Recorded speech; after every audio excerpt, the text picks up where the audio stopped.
নমস্কার, আমি শ্রাবন্তী। আমার বং বাংলা ন্যারেটিভ চ্যানেলে তোমাদের সবাইকে স্বাগত। কেমন আছো সবাই? আশা করি আমার শ্রোতা বন্ধুরা সবাই খুব ভালো আছো, সুস্থ আছো। অজানার হাতছানি শব্দটির সাথে তোমরা কে কে পরিচিত আছো বলতে পারো? হ্যাঁ, আজকের ঘটনাটি এই অজানার হাতছানি, এবং এই অজানার হাতছানিতে কত মানুষের যে কত রকম বিপদ ঘটতে পারে জীবনে, আজকের ঘটনাটা সেই বার্তাই বহন করে। তাহলে চলো চটপট শুনে ফেলা যাক আজকের ঘটনা। আশা করি তোমাদের ঘটনা ভালো লাগবে। তো চলো ঘুরে আসি ভয়ের দুনিয়ায়। ঘটনাটি আমি যেভাবে পড়েছি সেভাবে তোমাদের কাছে তুলে ধরলাম। উনি লিখেছেন, আমার বয়স তখন 15। শহরের মাঝে এক শান্ত অথচ রহস্যে মোড়া নির্জন গলিতে ছিল আমাদের আদি বাড়ি। শীতের সন্ধ্যাগুলো সেখানে বড্ড দ্রুত নেমে আসত। যেদিনের কথা বলছি সেদিনও রোজকার মতো পড়া শেষে আমরা সবাই দল বেঁধে বাড়ি ফিরছিলাম। রোজকার মতো গল্প করতে করতে আমার বন্ধুরা যে যার বাড়িতে ঢুকে যাচ্ছিল, কিন্তু সেদিন আমার সাথে শেষ অবধি যে বান্ধবীটি ফেরে, নাম নন্দিনী, সে ক্লাসে অনুপস্থিত ছিল। তাই বাকি বন্ধুরা চলে যাওয়ার পর পথের শেষটুকু আমাকে একাই পেরোতে হচ্ছিল। আমাদের বাড়ি আর নন্দিনীর বাড়ির মাঝে দূরত্বটা বেশি না হলেও মাঝখানে পড়ত এক পুরনো শ্যাওলা পড়া পুকুর, আর তার ঠিক ধার ঘেঁষেই দাঁড়িয়েছিল এক বিশাল ছাতিম ফুলের গাছ। একা সেই গাছটাই যেন পুকুরের সমস্ত রহস্য একা আগলে রাখত।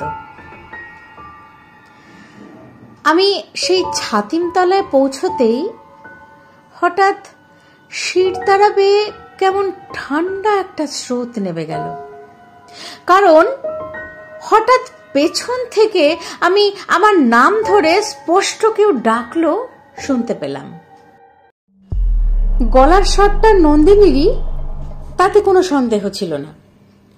আমি তো তৎক্ষণাৎ আনন্দে পিছন ফিরে তাকালাম, কিন্তু কই, চারিদিকে ঘন হয়ে আসা আধার, আবছা জঙ্গল আর পথের নীরবতা ছাড়া কেউ তো নেই। ভুল শুনলাম, আমি ভুল শুনেছি ভেবে নিজেকেই একটা বকা দিলাম। মনটাকে শক্ত করে আবার বাড়ির দিকে এগোতে লাগলাম। আমি যখন ছাতিম গাছ থেকে কয়েক পা এগিয়েছি, তখনই আবার একই ডাক, আরো স্পষ্ট, যেন ঠিক আমার কানের কাছে কেউ ফিসফিস করে ডাকলো, নবনীতা, দেখবি না একবার? এবার আর ভুল বোঝার উপায় ছিল না। আমার সমস্ত শরীরের লোম খাড়া হয়ে উঠল। আমি ভয় ভয় পেছন ফিরে তাকালাম, শ্বাস বন্ধ করে। আবারও কেউ নেই। দ্বিতীয়বারের এই নীরবতা আমাকে গভীরভাবে বিচলিত করলো। নন্দিনী যদি এসে থাকে, তবে সে লুকিয়ে কেন থাকবে? আমার মন দ্রুত একটা খারাপ কিছু অনুমান করতে শুরু করলো। পুকুরের সেই জমাট বাঁধা অন্ধকার যেন জীবন্ত হয়ে উঠল। আমি কাঁপতে কাঁপতে তৃতীয়বার যখন পথ হাঁটতে শুরু করেছি, তখনই ঘটল শেষ এবং সবচেয়ে ভয়ঙ্কর ঘটনা। তৃতীয়বারের ডাকটা শুধু স্পষ্ট ছিল না, এবার যেন তাতে এক গভীর আকুতি মেশানো ছিল। একটা অদ্ভুত চাপা আর্তনাদের মতো শোনালো। আমি তৎক্ষণাৎ পেছন ফিরে অনেকটা সাহস সঞ্চয় করে প্রায় চিৎকার করেই ডাকলাম, নন্দিনী, তুই কি মজা করছিস আমার সাথে? সামনে আয়, কি করছিস তখন থেকে? কিন্তু কোনো উত্তর এলো না। এবার আর আমি সেখানে থমকে দাঁড়িয়ে রইলাম না। এক অদৃশ্য তীব্র আকর্ষণ যেন আমার পা দুটোকে ছাতিম গাছ পেরিয়ে সোজা পুকুরের ভেজা ধাপগুলোর দিকে টানতে লাগলো।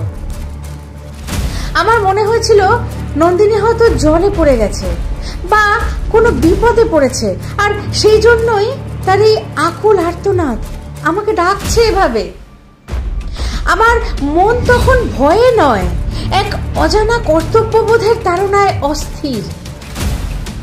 আমি পা বাড়াচ্ছি, চোখ বন্ধ হয়ে আসছে, আর মাথার মধ্যে সেই চাপা আর্তনাদ ক্রমাগত প্রতিধ্বনিত হচ্ছে।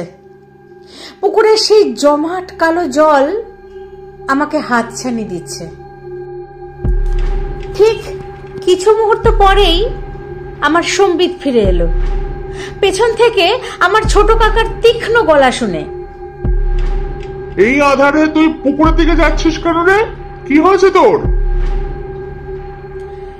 ছোট কাকা এসে আমার হাতটা শক্ত করে ধরলো। আমি ধর্মর করে পুকুরটার দিকে তাকালাম। তখন যেন মনে হলো পুকুরটার কালো জলের নিচে কিছু একটা চুপিসারে ডুবে গেল, আর ছাতিম গাছের ডালপালাগুলো মৃদু কেঁপে উঠল। ভয়ে আমার মুখ থেকে কোনো কথা সরল না। কোনো মতে ছোট কাকার সাথে বাড়ি ফিরে এলাম। সেদিন রাত থেকেই আমার কাঁপুনি দিয়ে জ্বর এলো। তাপমাত্রা কিছুতেই নামছিল না। অনেক ডাক্তার ওষুধপত্র করা হলো। টানা 1 সপ্তাহ আমি জ্বরের ঘোরে অসংলগ্ন কথা বলতে থাকলাম, যেন সবসময় কেউ আমার নাম ধরে ডাকছে। সুস্থ হওয়ার পর যখন বাড়ির লোককে পুরো ঘটনা বললাম, তখন তো তারা আতঙ্কিত হয়ে পড়লেন। রহস্যের উন্মোচন হলো যখন আমার মা নন্দিনীর বাড়িতে খোঁজ নিলেন। নন্দিনী সেদিন মামা বাড়ি গিয়েছিল। সেদিন সন্ধ্যায় সে পাড়াতে ছিলই না, এবং সেই কারণেই সে পড়তেও যায়নি। আরো একটা ভয়ঙ্কর তথ্য জানতে পারি। সেই পুকুর পাড়ে ছাতিম গাছটার ঠিক নিচে বছর কয়েক আগে জল আনতে গিয়ে এক কিশোরী ডুবে মারা গিয়েছিল। সেও নাকি রোজ তার বান্ধবীদের সাথে পড়ে ওই পথ দিয়েই ফিরত। সেই কিশোরীর আত্মাই হয়তো গভীর রাতে একা মেয়েদের তার নাম ধরে ডেকে পুকুরের দিকে টেনে নিয়ে যায়। আমি আজও এই ঘটনার কোনো বৈজ্ঞানিক ব্যাখ্যা খুঁজে পাইনি। তবে একটা কথা স্পষ্ট জানি, সেদিন ছোট কাকা যদি সময় মতো না আসতো, তবে ছাতিমতলার সেই ডাক আমার কৈশোরের শেষ ডাক হয়ে যেত। সেই 1 সপ্তাহের মরণ জ্বর আর সেই অদৃশ্য টানের সত্যতা নিয়ে আমার কোনো সন্দেহ নেই। তার কারণ ঘটনাটি আমার নিজের সাথে ঘটেছে। সেই থেকে আজও শীতের সন্ধ্যায় একা ছাতিমতলা দিয়ে হাঁটলে আমার মনে অদ্ভুত এক শিহরণ জাগে। বেশ ভয়ঙ্কর অনুভূতি। প্রথমত, যেসব অঞ্চলে গাছপালা বেশি, একটু নিঝুম, আলো কম, সেসব স্থানে একা একা হাঁটলে এমনিতেই মনটা কেমন অজানা আশঙ্কায় আতঙ্কিত হয়ে থাকে। তার উপর ওরকম একটা ঘন বড় ছাতিম গাছ, হয়তো সত্যি সেই কিশোরীর আত্মা এভাবেই সবাইকে হাতছানি দিয়ে তার নিজের কাছে ডাকে। তোমাদের কি মনে হয় আজকের ঘটনাটি কেমন লাগলো তোমাদের? আমাকে কমেন্ট করে জানাতে ভুলো না বন্ধুরা। আমার ঘটনা পাঠ যদি তোমাদের ভালো লাগে তাহলে লাইক, কমেন্ট আর শেয়ার করতে ভুলো না। তোমাদের কাছে থাকা দুর্দান্ত ঘটনাগুলিও আমাকে পাঠিয়ে দিতে পারো। খুব সহজ, rupkathasen2008@gmail.com। ডেসক্রিপশন বক্সে আমার ইমেল আইডি দেওয়া আছে। তাহলেই তো সেই সব ঘটনাগুলি আমরা সবাই একসাথে শুনতে পাবো, তাই না? কারণ সোমবার আর শুক্রবার সন্ধে 6টা মানে বং বাংলা ন্যারেটিভসের তরফ থেকে দারুণ কিছু ঘটনা তোমাদের কাছে আসতেই থাকে। তাই সেই দারুণ ঘটনার সাথে থাকতে হলে আমার চ্যানেলটিকে সাবস্ক্রাইব করে আমার পাশে থেকো বন্ধুরা। আজ তাহলে এই পর্যন্তই। আবার আরেকটি দুর্দান্ত ঘটনা নিয়ে চলে আসবো আগামী দিন। ততক্ষণ সবাই খুব ভালো থেকো, সুস্থ থেকো। ধন্যবাদ।